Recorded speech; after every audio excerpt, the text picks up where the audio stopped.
учебного года. Всем хорошей нагрузки, хороших учащихся, обучающихся, теперь надо говорить. Ну вот поскольку я буду вам говорить на французском, то у меня будет l'élève вместо обучающегося. Ну или apprenant. Хорошо? Значит, что хочу обговорить? Что мы с вами будем все-таки работать на двух рабочих языках. И писать вы можете, поскольку быстро сформулировать вопрос иногда легче на русском, пишите, пожалуйста, по-русски. И вопросы задавайте по ходу дела, не ждите конца. Возник вопрос, и пишите его. Я с удовольствием прервусь и отвечу вам на вопрос. Ничего страшного, наоборот, это интерактивный вебинар, поэтому это, так сказать, абсолютно, как мне кажется, адекватно. Так, ну что, у нас сегодня, aujourd'hui, notre sujet, c'est évaluation, formatrice et formative. Donc, vous voyez là deux termes, deux mots qui correspondent en russe à un seul terme, обучающий. Bon, ça arrive. Par exemple, en russe, on a un seul terme, высказывание, et vous savez très bien, je l'espère, qu'en français, il y a deux termes, énonciation et énoncé. Donc, si vous voulez, c'est la même dualité pour formatrice et formative. Donc, le terme formative est centré sur l'enseignant et le terme formatrice est centré sur l'apprenant, sur l'élève. Voilà, si vous voulez. Cette formation a deux acteurs. D'une part, l'enseignant, et alors c'est une évaluation formative, et d'autre part, l'apprenant, et alors c'est une évaluation formatrice. Bon, on va comprendre ça avec plus de détails. Voilà. Oui. Bon, donc, si là où on parle de l'évaluation formative, il faut dire que ça découle, si vous voulez, cette fonction formative ou formatrice, c'est surtout le fait que l'évaluation remplit un rôle informatif. Et je veux commencer par un petit rappel terminologique ou conceptuel, parce que vous savez très bien qu'aujourd'hui, on a beaucoup de variations dans la terminologie, c'est bien et c'est mal. En fait, moi, je suis plutôt, comment dire, tolérante, mais il faut, quand on parle et quand on discute, il faut quand même avoir un consensus. Il faut comprendre de la même façon certaines choses. On peut les appeler différemment, mais ce qui se cache derrière tel ou tel terme doit être compris de la même façon par ceux qui discutent. Donc, la première question à laquelle on va chercher ensemble une réponse, tout d'abord, l'évaluation, à quel moment de votre cycle d'enseignement ça peut avoir lieu. Et naturellement, vous avez une évaluation pronostique, qui est faite surtout avant le cursus, puis vous avez l'évaluation diagnostique que vous pratiquez pendant votre cursus, et enfin, à la fin, vous avez plutôt l'évaluation sommative. Maintenant, qu'est-ce qu'on évalue? Quel est l'objet d'évaluation? Tout d'abord, des savoirs et des connaissances, des savoir-faire, des capacités, des habilités et des compétences. Naturellement, savoir et connaissance, c'est ce qui est de plus facile, si vous voulez, et puis ça devient de plus en plus compliqué. Maintenant, quels sont les outils d'évaluation? On distingue deux classes importantes d'outils. Naturellement, il y a une classe intermédiaire, c'est toujours possible, mais grosso modo, on parle des outils fermés et des outils ouverts. Qu'est-ce que c'est la réponse fermée et quelle est la priorité de la réponse fermée? C'est que vous pouvez mesurer cette réponse sans ambiguïté. Quelles sont les activités là?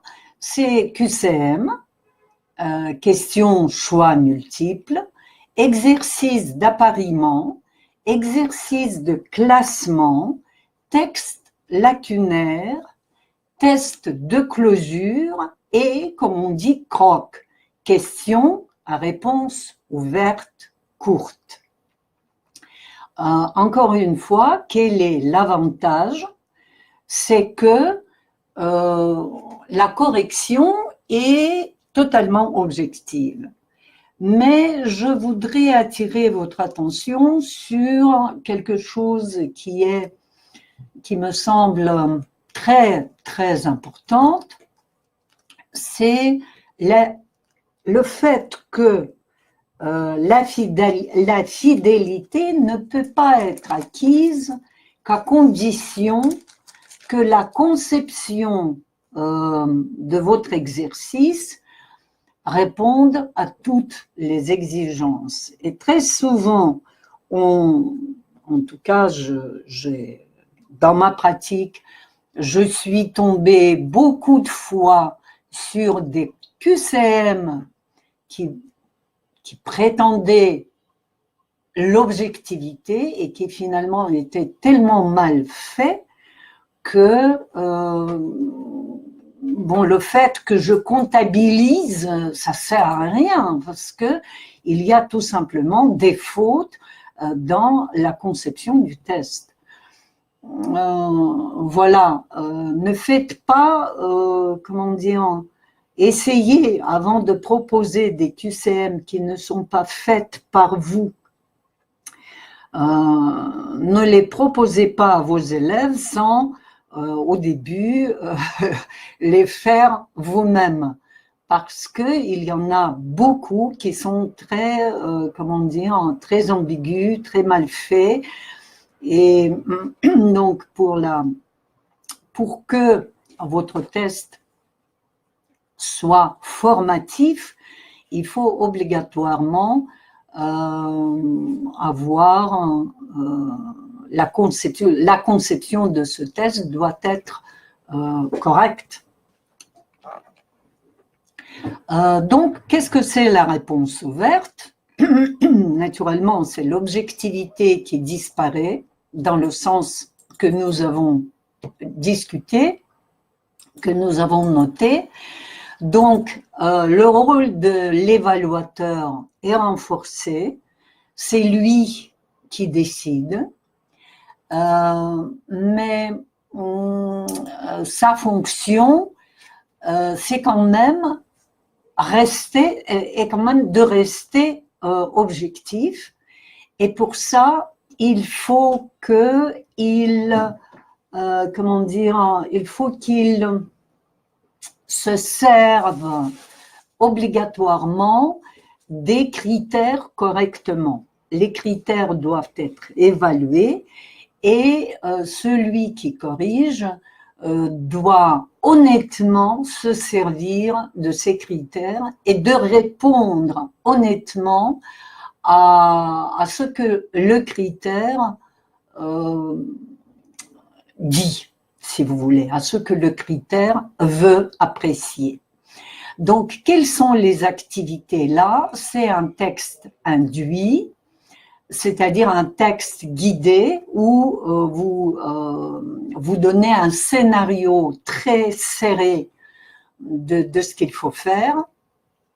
Puis c'est une analyse, un compte-rendu, une reformulation au tiers. Par exemple, vous avez un dialogue et vous demandez un monologue qui reprend la même information. Puis, naturellement, les sujets de synthèse, dissertation et tous les exercices créatifs qui sont très nombreux. Et là aussi, vous voyez que on va du plus, comment dire, de l'exercice le plus facile à l'exercice le plus difficile. Voilà, pour terminer, je vous donne les niveaux de maîtrise selon Léon Blum. Donc, il distingue 3 grandes catégories. L'élève connaît, l'élève est capable d'utiliser et il peut parler à propos d'un tel ou tel sujet. Et là, il me semble que le schéma est très sympathique. Vous avez là connaître, savoir, comprendre, savoir-faire, appliquer, capacité, analyser, discriminer et synthétiser, expliquer, formaliser, c'est-à-dire les attitudes par rapport à ce que vous dites. Voilà. Donc, maintenant, les supports pour les activités d'évaluation. Comment les choisir? Eh bien là, il y a tout d'abord un niveau, il faut tenir compte du niveau de référence, niveau commun de référence, A1, A2, etc., jusqu'à C2. Puis, c'est la compétence langagière évaluée, c'est-à-dire qu'est-ce que vous cherchez à évaluer. La thématique de document, là, en choisissant le document, vous devez éviter tout ce qui peut choquer l'élève, donc question de religion, de guerre, très souvent problèmes de famille, divorce de parents, etc., etc. Ça, c'est plus ou moins clair et le plus souvent, on le fait. Maintenant, encore un point qui est beaucoup moins présent dans l'élaboration, dans le choix. C'est ce qu'on appelle la pertinence cognitive. Souvent, je ne sais pas, moi, en russe, je l'appelle временная доступность. C'est-à-dire que votre document ne doit pas parler, ne doit pas décrire, ne doit pas présenter quelque chose que l'élève, comment dire, n'a pas vécu dans son expérience. C'est-à-dire, il doit pouvoir comprendre la situation dont il s'agit. Parce que s'il le comprend, il est capable de découvrir des éléments nouveaux.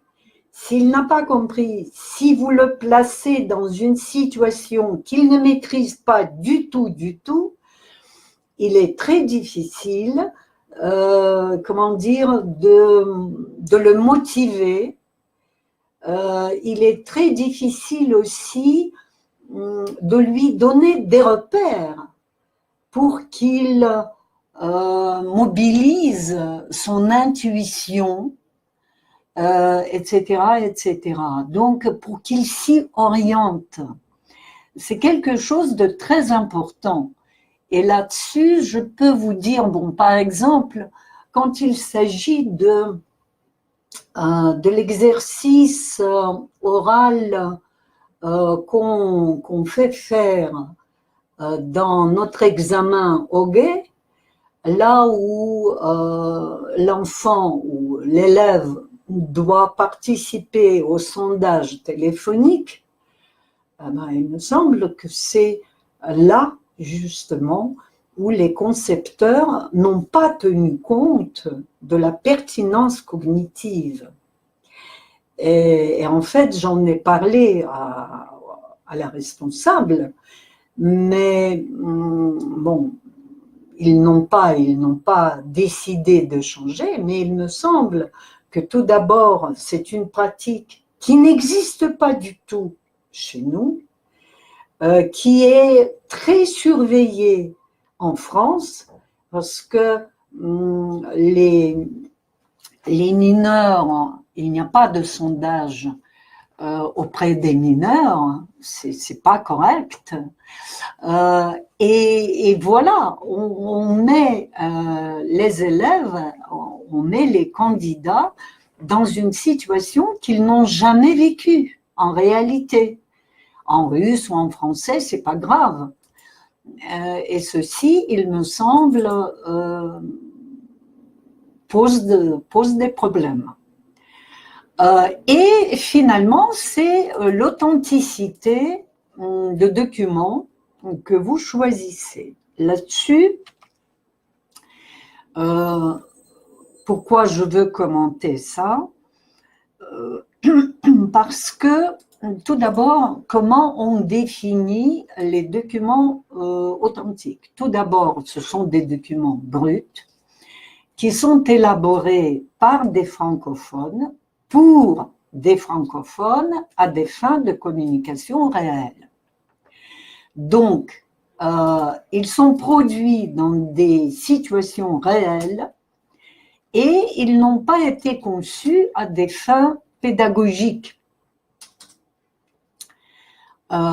C'est donc une définition de base.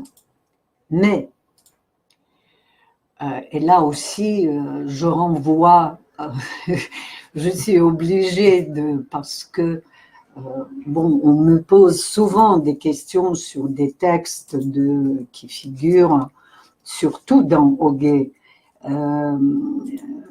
Et parfois, ce sont des textes authentiques peut-être, mais qui ne sont pas adaptés et modifiés en fonction de la situation d'apprentissage.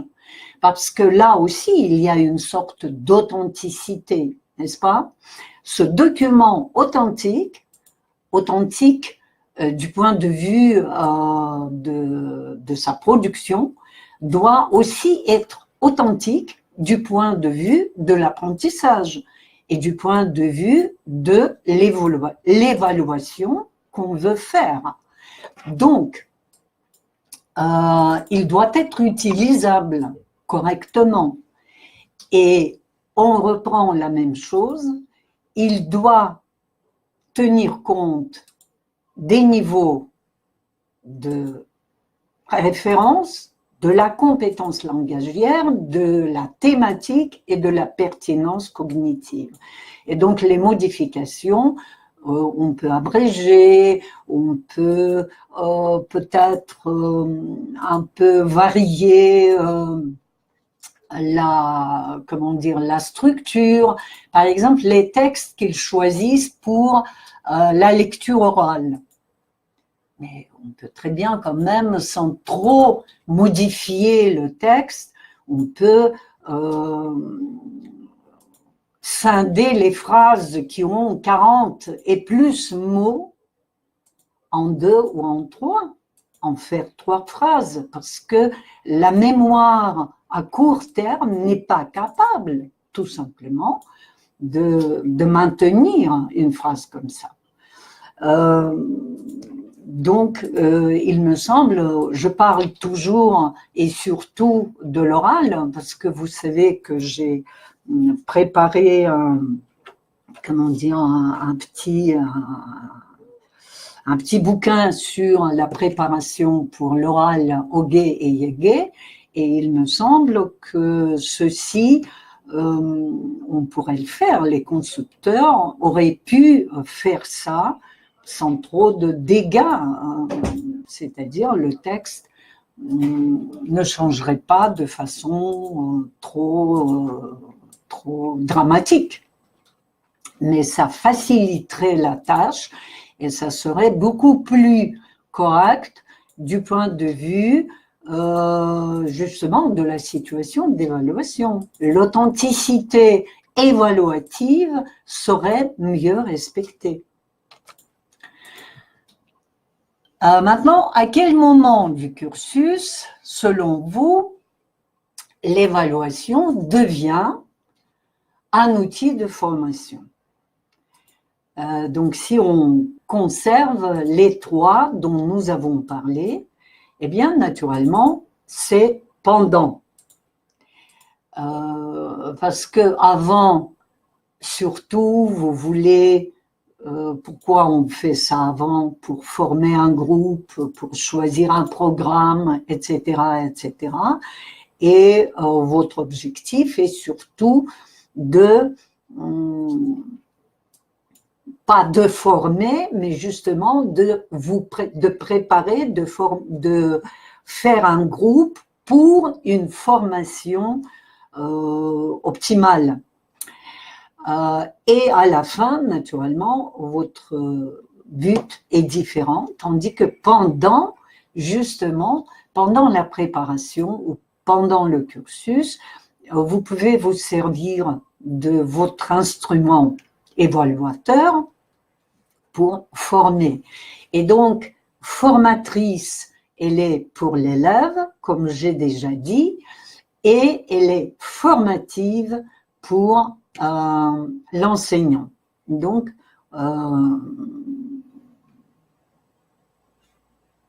parce que il analyse des erreurs, il revient à son programme, à son exercice, et il peut apporter des modifications. Puis, n'oublions pas qu'il prépare obligatoirement pour que l'évaluation soit formative. Elle doit être suivie toujours. Les résultats sont toujours discutés avec les élèves.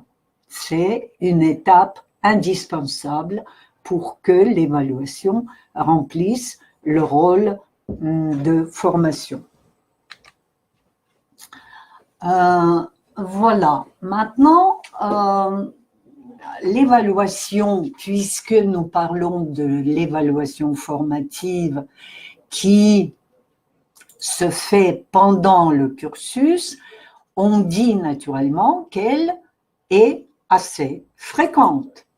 Et surtout quand vous préparez, par exemple, votre classe à l'examen Ogé, Yégué, naturellement, vous faites des tests régulièrement.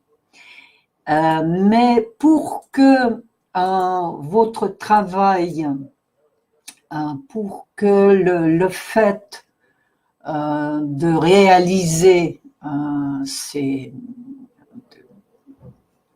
exercices que vous proposez remplissent une fonction formatrice, il faut quand même et c'est les neuroscientifiques en parlent tout le temps, il faut que ce ne soit pas une répétition, une reprise fidèle de ce qui a été déjà fait. Donc, il faut créer un décalage entre quoi? Entre la structure du sujet, c'est-à-dire entre ce que l'élève maîtrise déjà, il sait déjà faire, et la structure de la tâche qu'il exécute, c'est-à-dire ce que vous introduisez dans votre instruction, dans votre consigne. Naturellement, ça peut être, si on revient à nos points, qu'est-ce qui peut changer? Naturellement, vous pouvez un tout petit peu changer la complexité de votre texte, par exemple. Vous pouvez, par exemple, diminuer un peu le temps que vous donnez pour réaliser le test, sans trop changer comment dire, le sens. Mais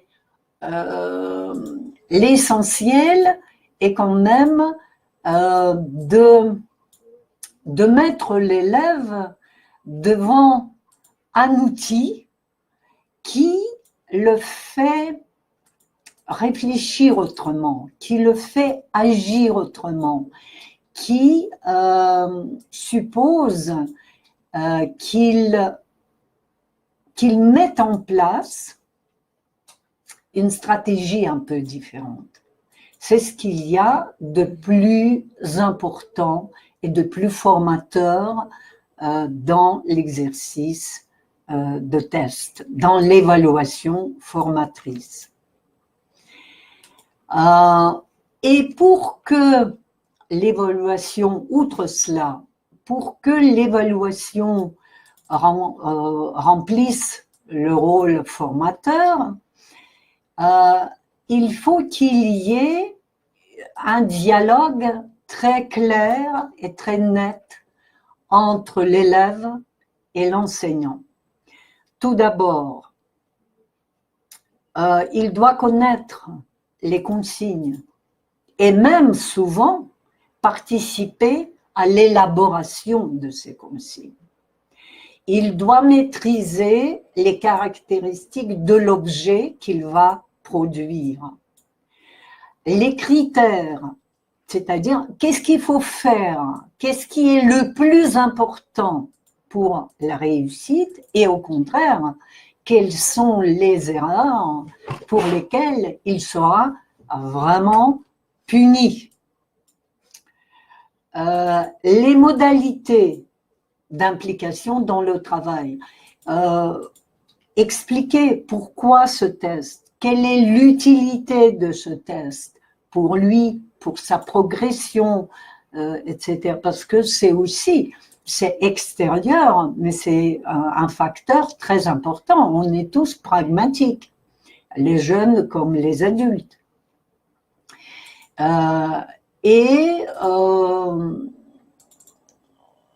Naturellement, les critères d'évaluation.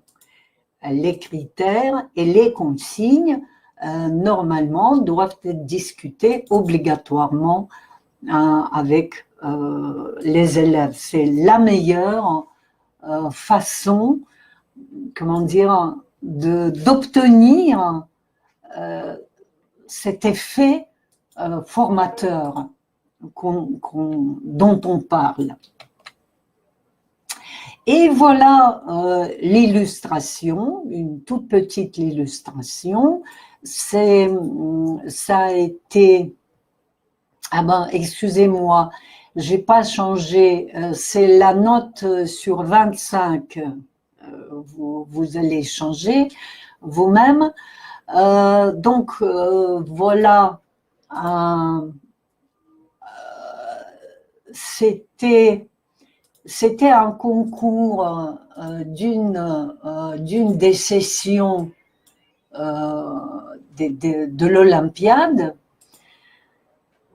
Donc d'abord, on présente la situation, puis on formule la consigne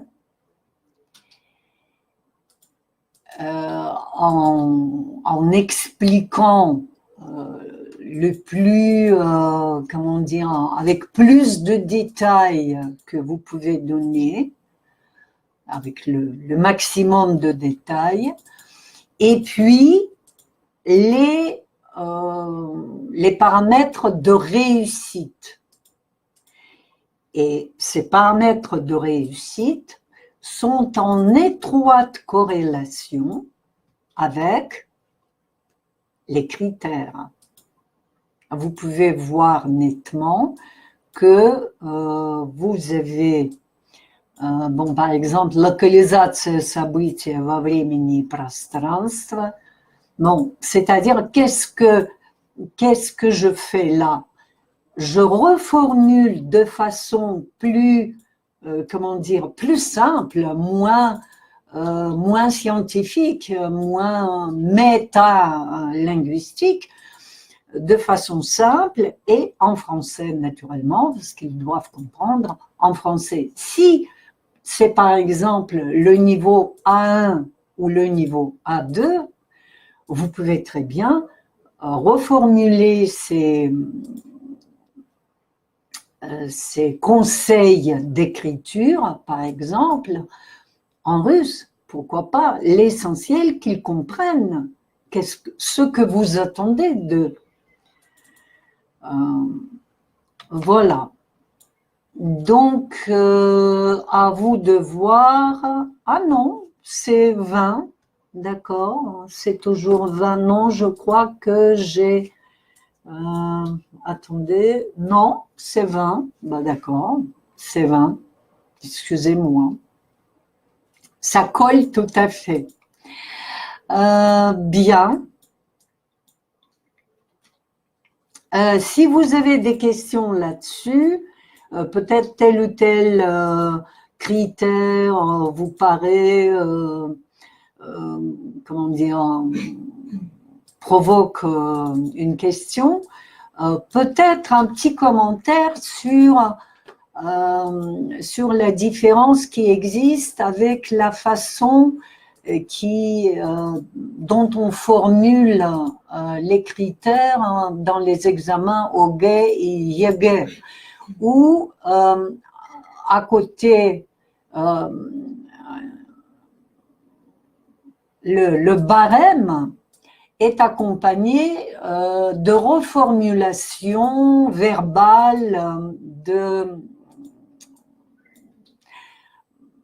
de ce que la note prévoit. Bon, donc là, j'aurais dû, ici où il y a de dire qu'est-ce que c'est la localisation pour, par exemple, pour pouvoir mettre 1. Je ne sais pas, il me semble que ça alourdit beaucoup la correction et ça alourdit le travail des correcteurs. Il me semble que chacun de nous est capable de comprendre si c'est 2, comment calculer ça. Bon, donc je ne vois pas la nécessité de donner là 3 reformulations différentes. C'est inutile pour moi. Bon. Maintenant, qui évalue et qui corrige? Donc là, vous avez 2 cas de figure. C'est d'abord l'évaluation unilatérale. C'est le maître, l'enseignant qui corrige et qui après discute avec les élèves, leurs résultats, ou ce sont des évaluations multilatérales ou bilatérales, c'est-à-dire les évaluations qui demandent à l'élève de participer au processus même d'évaluation. Et donc là, vous avez tout d'abord l'auto-évaluation. J'attire votre attention sur les 2 orthographes qui sont possibles. Puis c'est l'évaluation mutuelle. C'est les élèves qui se mettent à 2, à 3, à 4 pour corriger. Et c'est la coévaluation, c'est-à-dire les élèves plus l'enseignant, c'est-à-dire évaluation que vous pouvez faire dans la classe carrément. Et en fait, c'est que, en tout cas pour tout ce qui est la production écrite, il me semble que c'est la meilleure chose à faire. Je vais m'arrêter là-dessus. Bon, là, une reformulation de ce qui a été dit. Vous allez revoir vous-même, je ne vais pas reprendre ça. Je m'arrêterai sur l'évaluation qu'on fait. Je répète que c'est surtout pratique pour la production écrite. Parce que je crois que la correction qu'on fait en corrigeant les productions justement écrites et qu'on rend après, ça sert à rien. Qu'est-ce qui disparaît là? Quelque chose de très important, c'est le feedback qui doit exister. Et moi, par exemple, comment je fais, même avec les étudiants, surtout avec les étudiants, on fait une photocopie d'une copie et tout le monde corrige ça ensemble. On corrige ensemble, on dit pourquoi, on s'explique, on pose des questions. Il y a toute une discussion autour qui est, je dirais, très, très formatrice. Et pour vous dire, naturellement, ce qui est le plus, quelle partie est surtout à discuter, pour moi, c'est naturellement la tâche communicative, c'est le contenu. Parce que pour la langue, bon, ils ne sont pas toujours au niveau, mais tout ce qui concerne la structure, la logique, l'argumentation, les exemples, ils sont même beaucoup plus exigeants que l'enseignant. Ils voient beaucoup mieux. Et le fait qu'ils voient, qu'ils découvrent ça, qu'ils comprennent que eux-mêmes, ils trouvent une, comment dire, une violation d'une logique, la mauvaise structuration du message.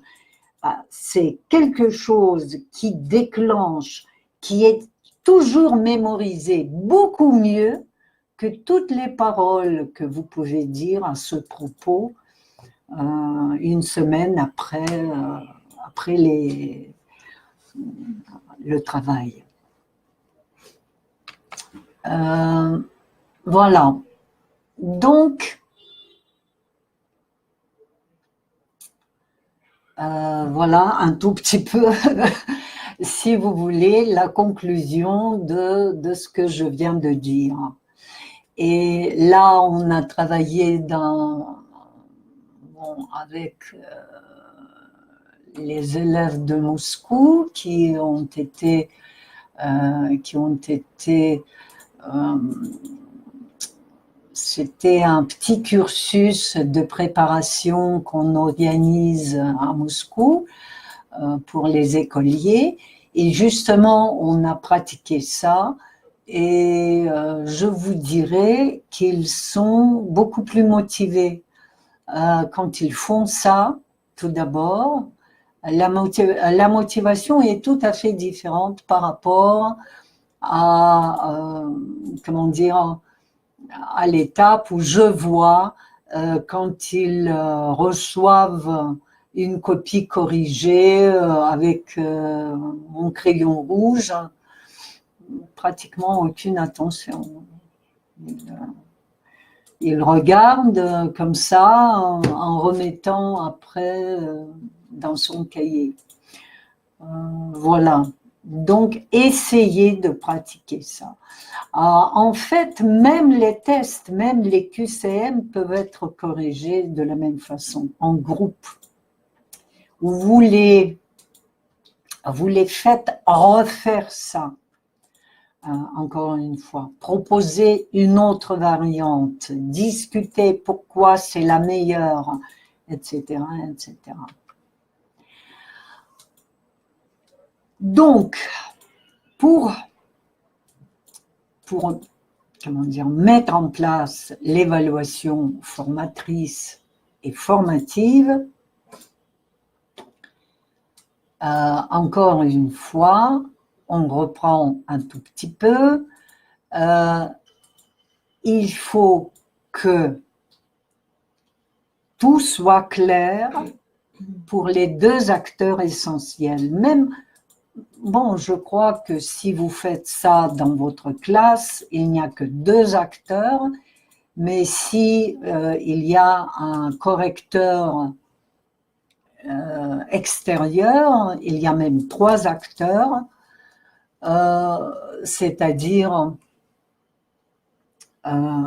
vous préparez au test, il y a votre classe et il y a un correcteur extérieur qui vient avec son propre test. Donc, dans tous les cas, il faut qu'il y ait une, comment dire, que ça, ceci est complètement clair sur tous les points de vue que vous avez là. Quels critères, quel objectif, combien de temps, quelles sont les consignes. Les consignes doivent être comprises de la même façon, même par le plus faible que vous avez dans votre groupe.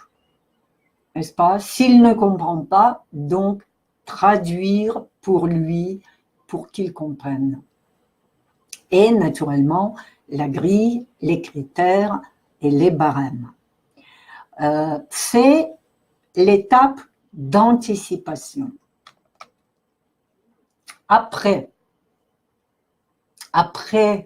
l'évaluation, l'analyse obligatoire, то, что называется разбор работ, обязательно.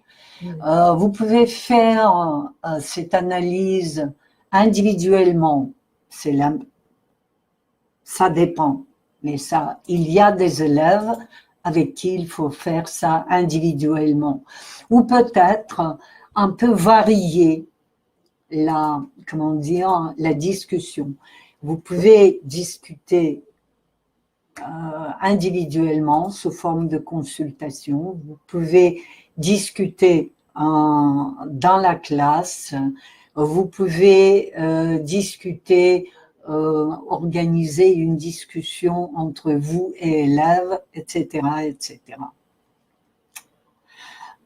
Donc voilà, c'est une étape, comme on dit, rétroactive.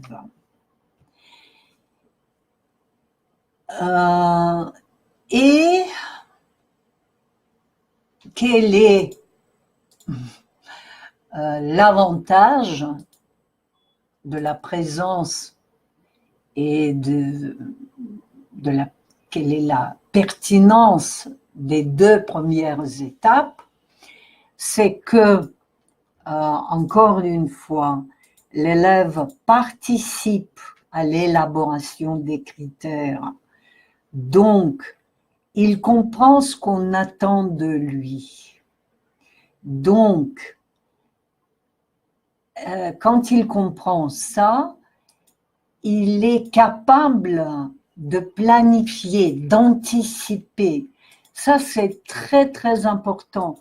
Et la neuroéducation, les neurolinguistes soulignent que ceci est absolument indispensable pour motiver et pour optimiser l'apprentissage.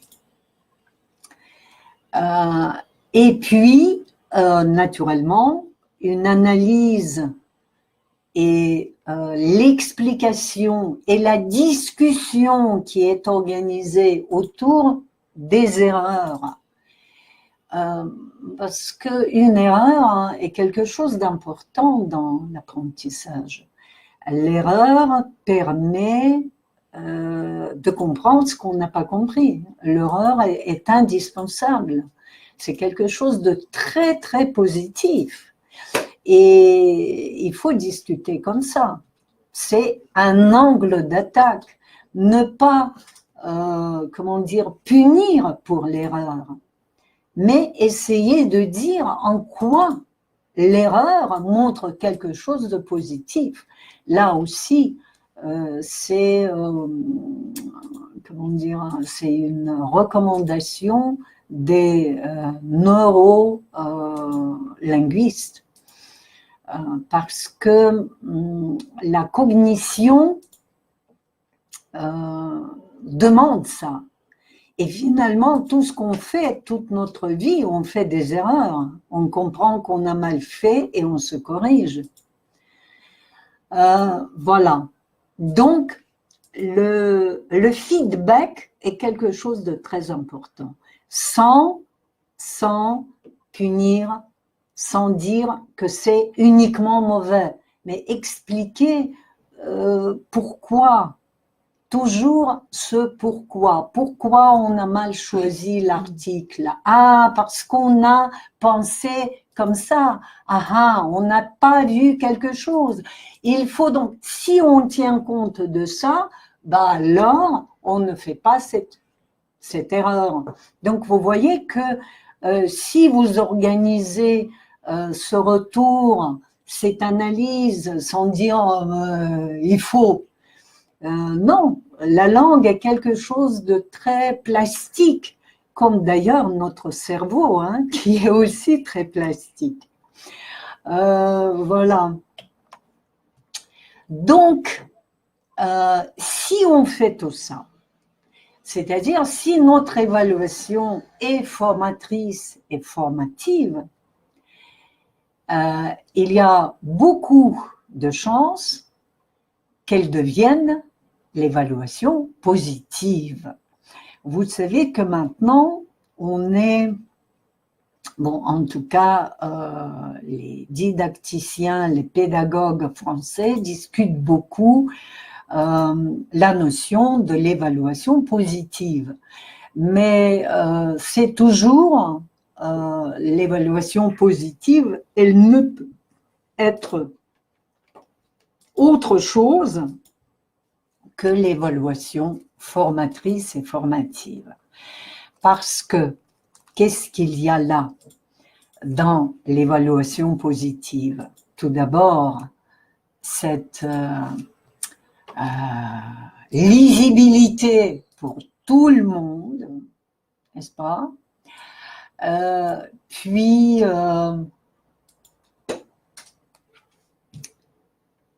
vous mesurez le degré, c'est-à-dire il y a toujours la dynamique. Vous ne dites jamais que c'est fini, tu connais rien, c'est un 2, etc., etc. Il y a toujours le degré, il y a toujours l'ascension, il y a toujours la progression, la dynamique. hein, que vous avez en vue et que vous essayez de présenter comme ça, même si les résultats ne sont pas toujours excellents. Et donc, il s'agit de valoriser ces progrès. Donc voilà une conclusion à laquelle on arrive. C'est que l'évaluation positive dépasse le constat pour aider l'élève à progresser. Et évaluation et motivation sont étroitement liées. Bon, voilà, en quelque sorte, l'essentiel de ce que je voulais vous dire. Et maintenant, j'ouvre une petite parenthèse pour vous parler, pour faire un commentaire en fait, de ce que les neuroscientifiques, il me semble que c'est un commentaire très important pour nous, et justement quand il s'agit de faire de notre évaluation un outil de formation. Donc, qu'est-ce qu'il y a? Quels sont les points qu'il s'agit de commenter? Tout d'abord, ils constatent, pas seulement ils disent, mais il y a des expérimentations qui sont faites. Et c'est une constatation, ça c'est important de comprendre. Donc, l'apprentissage est beaucoup plus efficace si, au lieu de l'étude, vous pratiquez des tests. Si, naturellement, il faut étudier. Mais reprendre toujours la relecture et la révision des règles, finalement, est beaucoup moins efficace que l'activité d'évaluation. Pourquoi? Parce que on constate qu'il s'agit là que le résultat, c'est que la consolidation des apprentissages est beaucoup plus efficace. Pourquoi?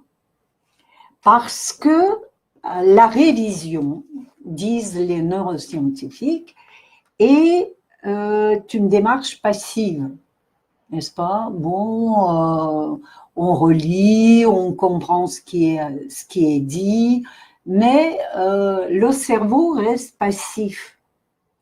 Tandis que la restitution des savoirs et des savoir-faire nécessite un engagement et ça produit le renforcement des connexions neuronales, c'est-à-dire les neurones forment des réseaux. Et si l'élève récupère en mémoire et s'il le fait à plusieurs reprises, vous formez une sorte de, comment dire, c'est un réseau qui se forme, c'est une sorte de trace. Et vous,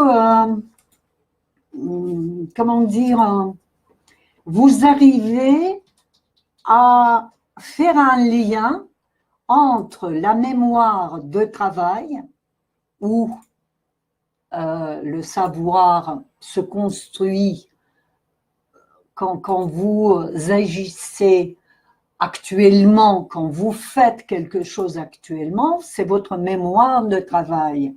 Mais pour que le résultat de votre travail soit mémorisé dans la mémoire sémantique, c'est-à-dire dans la mémoire à long terme, il faut que ce processus soit repris plusieurs fois.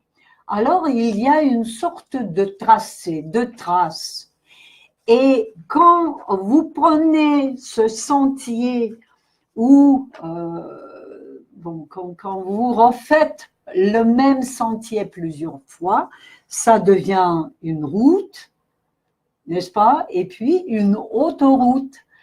Vous commencez à comprendre, à maîtriser non seulement un élément de savoir, mais aussi ce savoir ne reste pas abstrait, mais il se transforme en savoir-faire.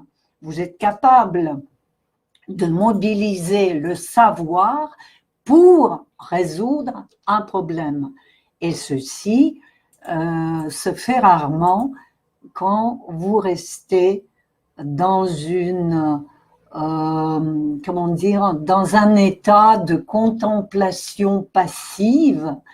Et au contraire, quand vous refaites, quand vous êtes obligé de reprendre la même procédure dynamique, là, votre sentier, votre petite trace devient une autoroute. Voilà, c'est la première conclusion. C'est-à-dire, il faut tester et ne pas avoir peur parce que reprendre le test permet d'apprendre efficacement. Maintenant, deuxième élément très important, c'est corriger immédiatement. Nous avons parlé avec vous de la correction, des façons de corriger, et il me semble que là, ce qui est très important, justement, c'est d'abord, selon les neuroscientifiques, il ne faut pas comment dire, retarder la correction, les résultats. Il faut que le temps entre la réalisation du test et la correction soit très court. Ceci est très important. Donc, le feedback immédiat, c'est quelque chose qui permet de comprendre où on a mal fait, parce qu'on se souvient pourquoi on a mal fait, si on a fait mal, n'est-ce pas? Et cette correction est très, très productive, très efficace, parce que si une semaine passe entre le test lui-même, l'exécution et la présentation des résultats, vous pouvez être sûr que votre élève a déjà oublié comment il a réfléchi, pourquoi il a répondu comme ça. Il ne peut pas s'en souvenir. Donc, c'est un peu votre démarche d'explication, elle est perçue autrement, ce qui est logique. Hein. Je ne me souviens pas, hein, je me demande pourquoi j'ai fait ça. Tandis que si vous corrigez immédiatement, au contraire, vous corrigez au chaud, je comprends ce que j'ai mal fait. Voilà, c'est pour ça que je dis poser des questions pendant et pas après. Malheureusement, on n'a pas on n'a pas la situation qui s'y prête, mais en tout cas, pendant l'explication, je vous souhaite d'autoriser vos élèves, de leur dire, posez-moi des questions dès que la question vient dans votre tête. Voilà. Donc, corriger, essayer de corriger immédiatement. Et consolidation de la mémorisation. Donc, là, très souvent, on confond ça. On dit comprendre, c'est si on a compris, on a mémorisé. Eh bien, non. Eh bien, non. Et ceci est prouvé aussi par les neuroscientifiques. Je peux vous dire, et là je cite, que les neurobiologistes ont constaté, vous savez que notre cerveau c'est électricité et c'est une usine électrique et chimique, eh bien comprendre, disent les neurobiologistes, mobilise la production de sodium dans la tête, n'est-ce pas? Tandis que mémoriser libère du calcium. Vous voyez que chimiquement, ce sont deux processus différents. Et pour la réussite, il faut faire autrement. Ce n'est pas automatique. Et d'une part, naturellement, comprendre, c'est un premier pas pour former dans le cerveau une trace mnésique. Mais cette trace mnésique, pour qu'elle ait trace de mémoire, pour que justement de la mémoire de travail, on passe à la mémoire sémantique, à la mémoire à long terme, il faut une consolidation. Et s'il n'y a pas cette étape de consolidation, la compréhension disparaît. Elle s'efface parce que le cerveau n'est pas un disque dur. Vous ne pouvez pas y mettre une information pour que ça reste pour toute la vie. Non, il faut renouveler, il faut pratiquer. Et vous savez très bien qu'il y a plein de choses qu'on a appris il y a longtemps, qu'on a oubliées, qu'il est tout simplement que nous effaçons tout simplement, que nous évacuons de notre mémoire sémantique parce qu'on ne pratique pas. Eh bien, justement, il faut toujours reprendre, réactualiser, etc., etc. L'essentiel est que ça ne soit pas une répétition, comment dire, automatique. Ce n'est pas la même chose qu'il faut faire. Il faut à chaque fois varier comment dire, la tâche. La tâche doit être variable. Voilà. Bien. Donc, on arrive à la conclusion. Et cette conclusion, vous l'avez. Donc, quels sont les objets? C'est d'abord les connaissances et les savoir-faire, zone наши любимые, et la mobilisation de ces savoir-faire et de ces connaissances dans des situations variées, n'est-ce pas? Et justement, comme nous l'avons vu, Si on ne les mobilise pas dans des situations variées, les connaissances et les savoir-faire ne servent pas à grand-chose. Ça, il faut le comprendre et il faut donc pratiquer. Il faut introduire cette mobilisation tout le temps et varier cette mobilisation. Puis, qu'est-ce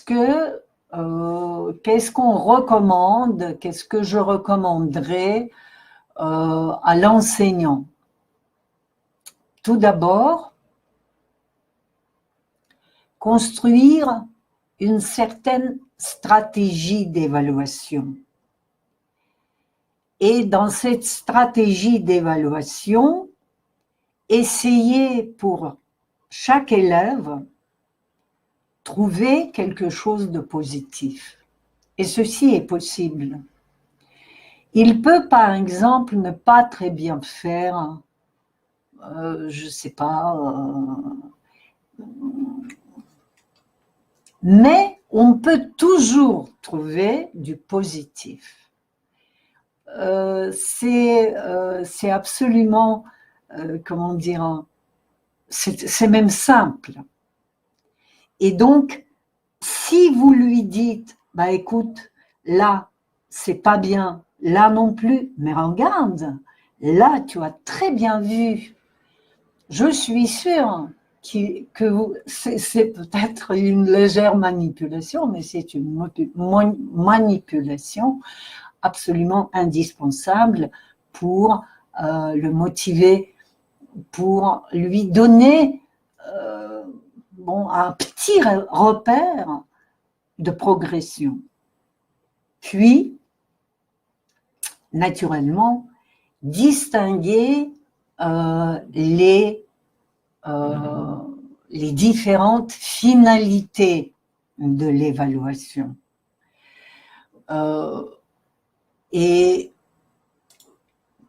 surtout ne pas s'arrêter sur la reprise mécanique, assez mécanique, on le fait, et c'est malheureusement quelque chose qui est pratiqué lors de la préparation à Hoge, Jäger. On fait vraiment automatiquement les mêmes choses sans, comment dire, et finalement ça, pour vous dire, ça donne rien, parce qu'on perd l'intérêt, ce qui est l'essentiel, on perd la motivation. Donc, quand même si vous préparez un exercice très précis, dans la préparation, il faut qu'il y ait une variabilité de support, variabilité des tâches, etc., etc. Puis, naturellement, varier la présentation des résultats. Inclure auto-évaluation, co-évaluation, etc., etc.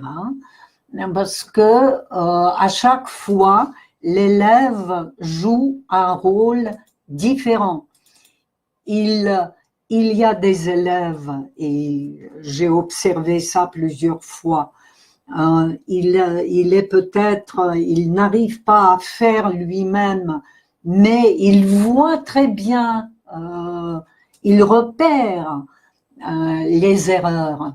Mais puisqu'il sait repérer, très rapidement, s'il fait ça, il commence à se corriger lui-même, et ainsi de suite.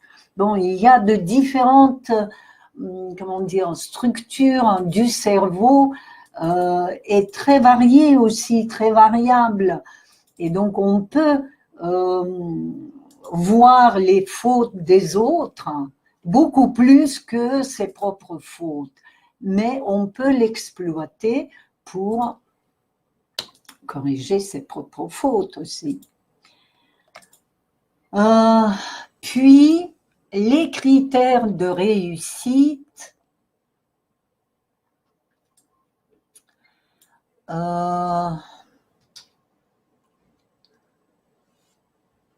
ou, comment dire, qui ne sont pas seulement, comment dire, les critères de réussite qui vous permettront de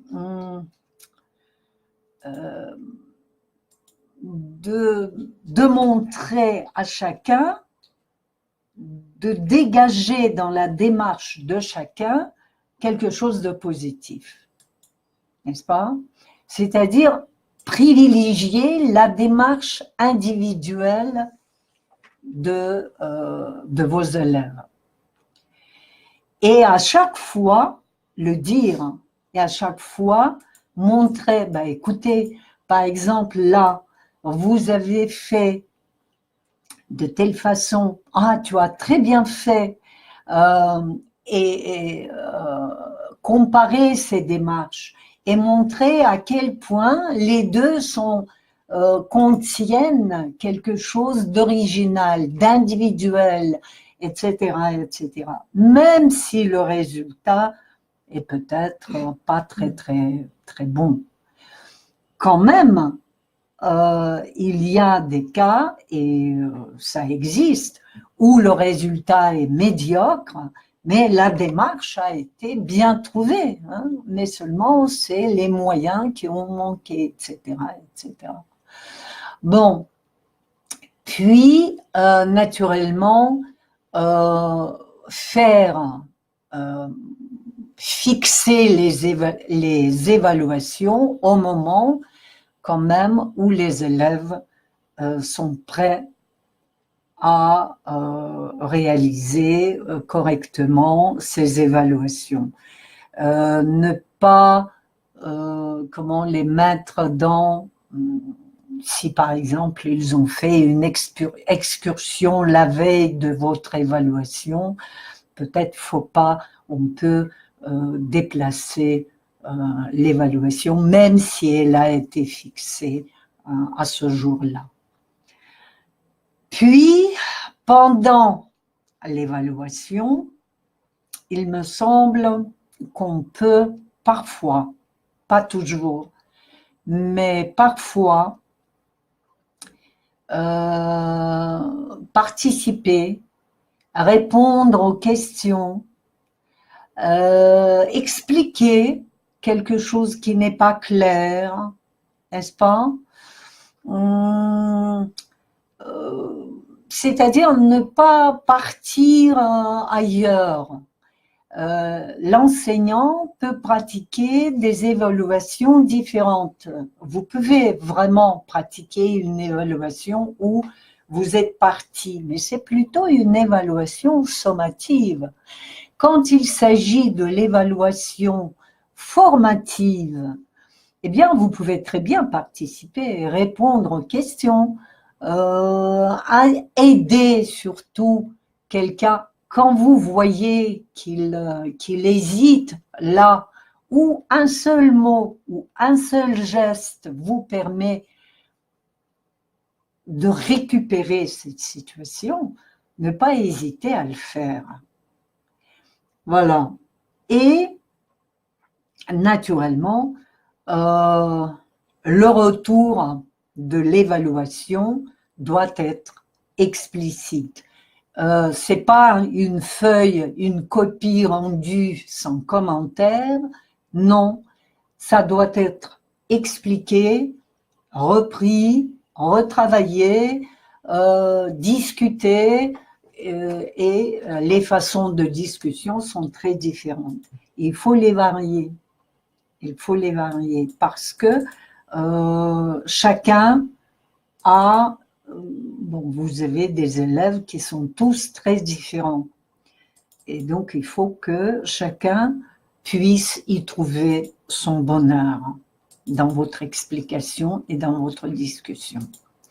Ben voilà, grosso modo, j'ai épuisé mon sujet et voilà, je lis vos questions.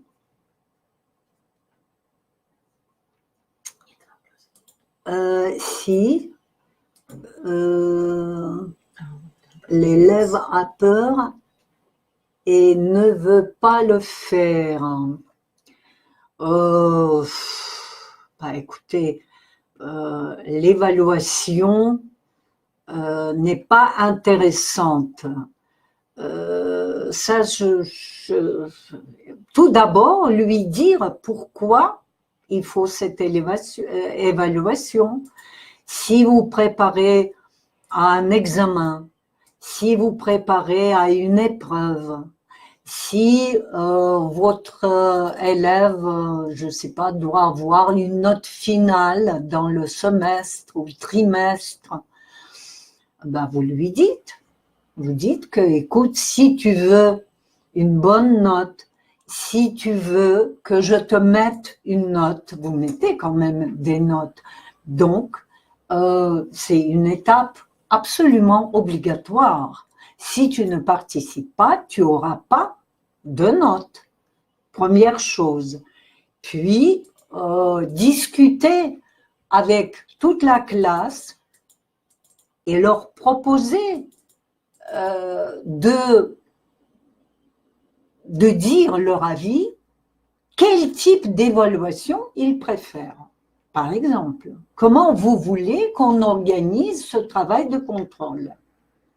Quels sont les points, enfin les sujets ou les thèmes ou je ne sais pas, les règles que vous voulez qu'on contrôle, par exemple?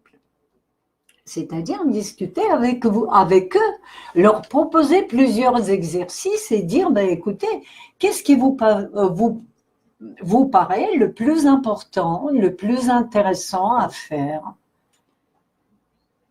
Et décider ça d'un accord commun,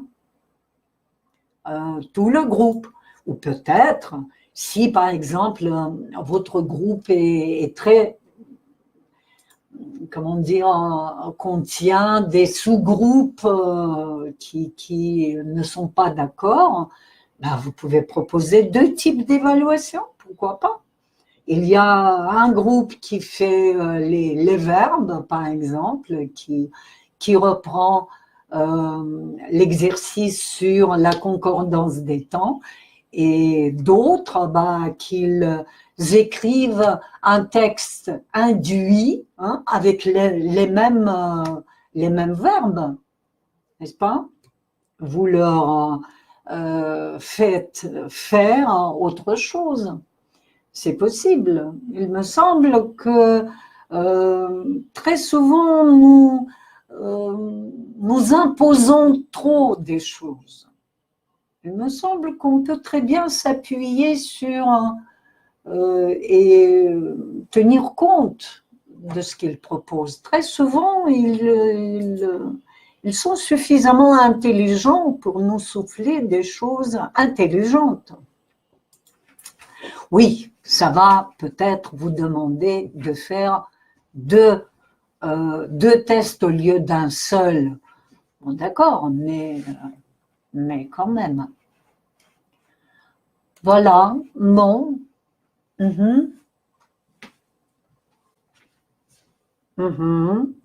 Да, согласна.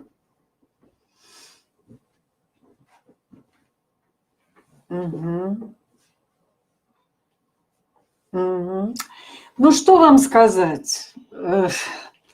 Знаете, я хочу вам сказать одно. Я сейчас занимаюсь со своей внучкой, которая хочет сдавать ОГЭ. И все это прохожу, грубо говоря, вот на собственной шкурке.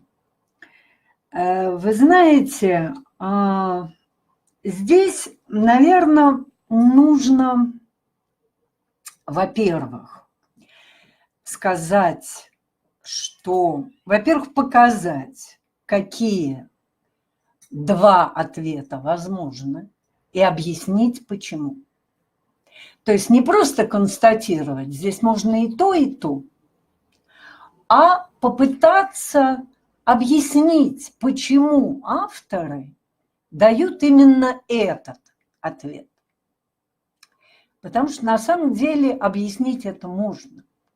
Каждый из нас, когда он делает тест, у него есть своя логика. И я в таком случае своей внучке объясняю так. Я ей говорю, понимаешь, да, то, что ты предложила, это возможный вариант. Но в таком случае ты не учитываешь вот то-то, то-то, то-то. А если ты это учтешь, то ты как раз попадешь на ответ, который дается в ключах. То есть я возвращаюсь все к тому же. Язык – вещь очень, как сказать, гибкая, очень пластичная. Иначе он бы умер давно. Но язык позволяет даже не 2, а иногда и 3 ответа. Весь вопрос в том, с какой точки зрения ты берешь, какова точка зрения, по которой tu abordes ce problème. И вот мне кажется, что здесь очень важно не говорить, что вообще это просто дичь собачья, потому что это неправильно, потому что все-таки люди сидели, думали, и очевидно за этим что-то стоит, а попытаться найти это и попытаться это объяснить. Вот тогда и отношение к этому будет другое, и позиция будет другая. Понимаете? Вот, собственно, это не игра в угадайку, это просто немножко более, как сказать, более глубокое проникновение в сам текст. Вот такой я вам дам ответ. Но во всяком случае сказать, что это, есть, конечно, ошибки, есть, я согласна с вами. Сказать о том, что это ошибка, все люди ошибаются. Ничего не делать. Ничего, если там 2 раза будет заложена какая-то ошибка, что же. Это не значит, что ты не сдашь экзамен. Вот.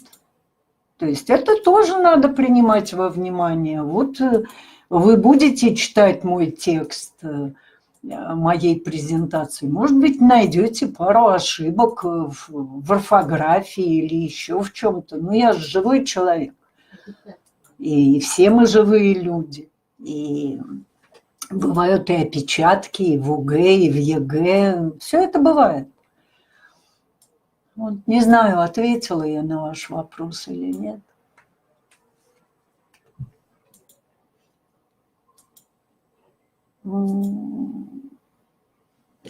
Еще? Нету? Нету. Что, тогда, коллеги, что сказать? Пожелать вам всего лучшего, все-таки хорошего учебного года и хороших детей. Вообще они хорошие у нас, они умненькие все. Только зацепить их не всех удается.